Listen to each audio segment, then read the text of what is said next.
समझना चाहती हूँ कि एक तरफ स्पीकर का पद, आप तमाम लोगों की बैठकें हुई, अलायंस, एनडीए अलायंस की बैठक हुई और उसमें फैसला छोड़ दिया गया मोदी जी पर कि भाई आप तय करें। अब आती है स्पीकर पद की बात। ये भी कहा जा रहा है कि आपके जो अलायंस के पार्टनर्स हैं, यानी कि जिसमें आप भी एक हिस्सा हैं, कहा जा रहा है कि अगला नंबर आपका हो सकता है। स्पीकर पद बीजेपी अपने पास रख रही है और उसमें हवाला दिया गया पिछले सांसदों के हुए निलंबन की कार्रवाई को लेकर कि तैयार रहिए, अपना स्टैंड क्लियर रखिए और ये जरूरी है आप लोगों के लिए। देखिए, ऐसी कोई बात नहीं है। हम लोगों ने फुल्ली सपोर्ट किया। एनडीए की सरकार बनी, एनडीए में हम हैं और हम लोगों ने सर्वसम्मति से ये पास कर दिया कि मोदी जी चाहें जिसको स्पीकर का पद दे सकते हैं और उन्होंने ओम बिरला जी का नॉमिनेट किया और ओम बिरला जी अपना नॉमिनेशन दाखिल किया। अब जो है ये सहमति भी बनाने की कोशिश की गई कि जो भी अपोजिशन है, अपोजिशन के साथ आवे और सर्वसम्मति से स्पीकर का पद संभाला जाए, दिया जाए। लेकिन अब जो है अपोजिशन जो उसको जो खुद वो लोग आपस में एक नहीं है, टीएमसी अलग अच्छा, एक सवाल नेमतुल्लाह साहब पूछती हूँ मैं, एक सवाल मैं पूछना चाहती हूँ, दे देते डेप्यूटी स्पीकर पद तो क्या? देखिए, डिप्टी स्पीकर अलायंस की पार्टनर एनडीए है और एनडीए में हो सकता है कि एनडीए किसी घटक दल को दिया जाए, इसलिए इसमें कोई संविधानिक ये बाध्यता नहीं है कि इसको अपोजिशन को दिया जाए। ये संविधानिक अगर बाध्यता होता तो इसको दिया जाता अपोजिशन को, लेकिन ऐसे कोई संविधानिक बाध्यता नहीं है कि ये सीट जो है अपोजिशन ही के लिए बना हुआ है। ठीक है sir, point taken. Faraz Kidwai साहब, अब आप कनेक्ट है मेरे साथ। वापस से उस सवाल पर आती हूँ जिसका जिक्र रमनीश जी ने शुरू में किया था। क्या आपके पास नंबर है? स्पीकर के पद के लिए आपने नॉमिनेशन फाइल करवा दिया, प्रोटेम स्पीकर का नाम आता है तो विवाद, स्पीकर का नाम जब चयनित होता है तब विवाद, फिर उसके बाद नंबर है नहीं। अब अगर मान के चलिए कि एक हिस्सा बच रहा है, डेप्यूटी स्पीकर का पद बच रहा है, तो अपने अलायंस को, पार्टनर को देंगे ना कि विपक्ष को दे देंगे? पूर्णिमा जी, आपके दो सवालों का मुझे जवाब देना पड़ेगा। एक तो नंबर नहीं है तो आपने बोला, नंबर नहीं है तो क्या हम अपने जो 200 करीब 230 235 जो सांसद हैं, आवाज आ रही है आपकी किदवई जी, बोलिएगा।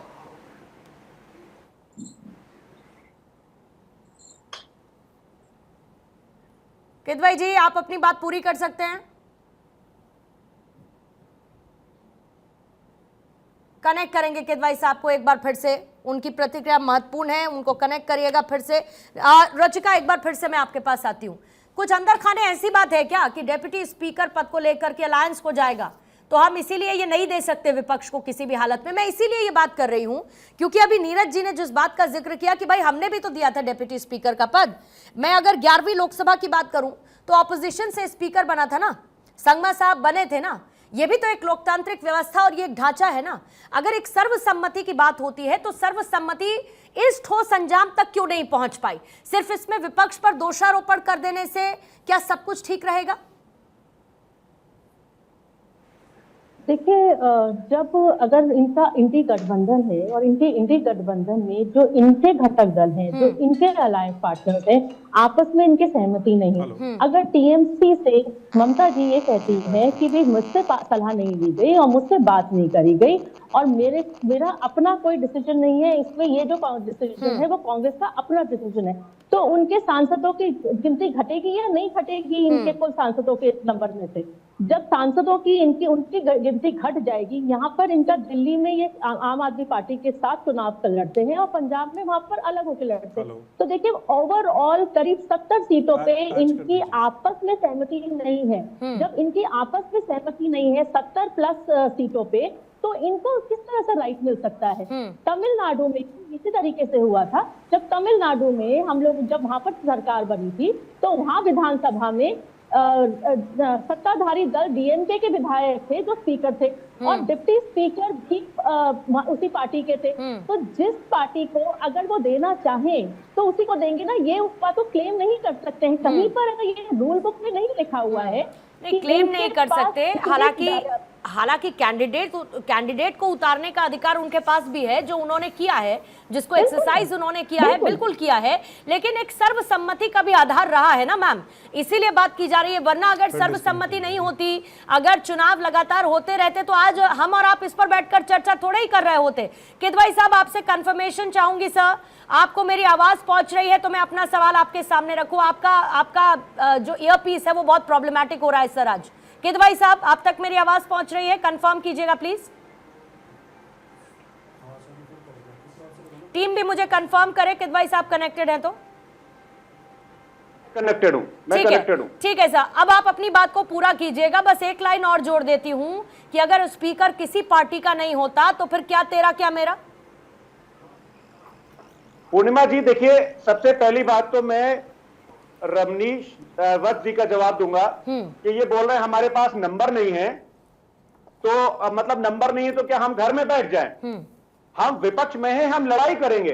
पूर्णिमा जी, एक बहुत अच्छा शेर है इसी बात के ऊपर मुझे याद आ गया कि जिल्लत से बेहतर है कि एक जंग लड़ो तुम, यूं हार भी जाओगे तो बिल्कुल न रहोगे। अब दूसरी बात आप ये देखिए कि अभी बात हो रही थी तानाशाही की, बात हो रही थी कि किस कॉन्स्टिट्यूशन की। पूर्णिमा जी, मैं आपके राजनीतिक विश्लेषक है, उनसे मैं बोलूंगा कि कॉन्स्टिट्यूशन का, संविधान का आर्टिकल 93 पढ़ेंगे। अब आर्टिकल 93 में पढ़ने लगूंगा तो खराब हो जाएंगे। इसका ये है, जो दो पढ़ देता हूं कि house of the people as soon as may two members of the house effectively speaker and speak, यानी कि आर्टिकल के हिसाब से मैंडेटरी है कि पार्लियामेंट में होना चाहिए। पिछले 5 साल में, यानी मोदी 2 की अगर नो डेप्यूटी लोकसभा। फराज किदवई साहब, आपको मैं रोक रही हूं, आप क्योंकि बहुत महत्वपूर्ण बात कह रहे हैं सर, लेकिन आपकी आवाज बहुत क्लियर नहीं आ रही है। मैं चाहूंगी उसको करेक्ट पूरा कर लिया जाए। टीम से रिक्वेस्ट करूंगी किदवई साहब की आवाज को डबल चेक कर लें एक बार, और उसके बाद किदवई जी आप अपनी बात को पूरा कीजिएगा। लेकिन रमनीश जी, मैं जितना समझ पाई, आर्टिकल 93 का जिक्र कर रहे थे किदवई साहब, जिसमें वो सर्वसम्मति की बात कर रहे थे, जो कि सत्ता पक्ष और विपक्ष के बीच में होनी चाहिए। अगर नंबर गेम नहीं है तो क्या बैठ जाएंगे? नंबर गेम नहीं है तो आवाज नहीं उठाएंगे, नंबर गेम है तो अपनी बात को नहीं रखेंगे। मतलब विपक्ष का जो बेसिक धर्म होता है, मुद्दों को उठाना, अपनी बात रखना, अपने टेक को सामने रखना, वो भी नहीं करेंगे। बिल्कुल उठाइए, संविधान की बात कीजिए, नियम और कानून की बात करिए। संविधान की प्रतियां लेकर के ही संविधान को आप जागृत नहीं कर सकते हैं, या आप ये साबित नहीं कर सकते सबसे बड़े रखवाले आप ही हो गए।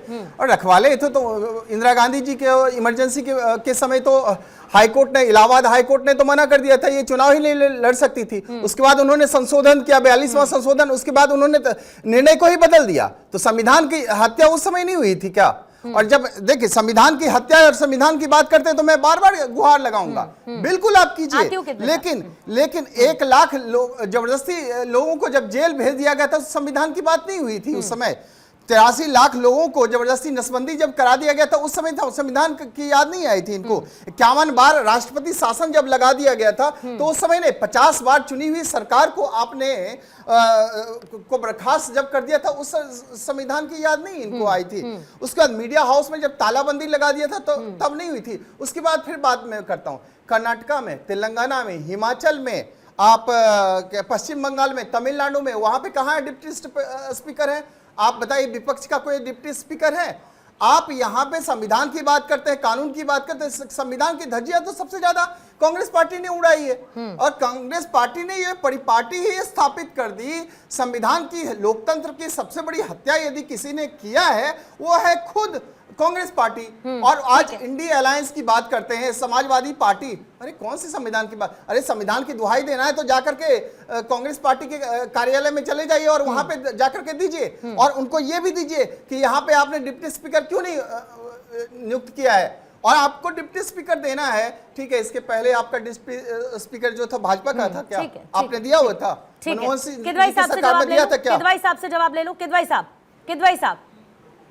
देखिए पूर्णिमा जी, अभी हमारे रजनीश जी जो बात कर रहे थे कि 1977 में ये हुआ, 1952 में ये हुआ, अगर मान लीजिए कोई भी गलत चीज हिस्टोरिकली हुई है तो क्या उसको आप नजीर बना करके पेश करेंगे और कहेंगे मैं गलत बिल्कुल भी करता ना रहूंगा? करें। खैर, मैं आता हूँ संविधान पर। संविधान का आर्टिकल 93 कहता है कि ये मैंडेटरी है कि सदन में एक स्पीकर होना चाहिए और एक डिप्टी स्पीकर होना ठीक चाहिए। है। लेकिन मोदी 2 में पूरे 5 साल तक के कोई भी डिप्टी स्पीकर नहीं रहा। इसको बोलते हैं संविधान की धज्जियां उड़ाना।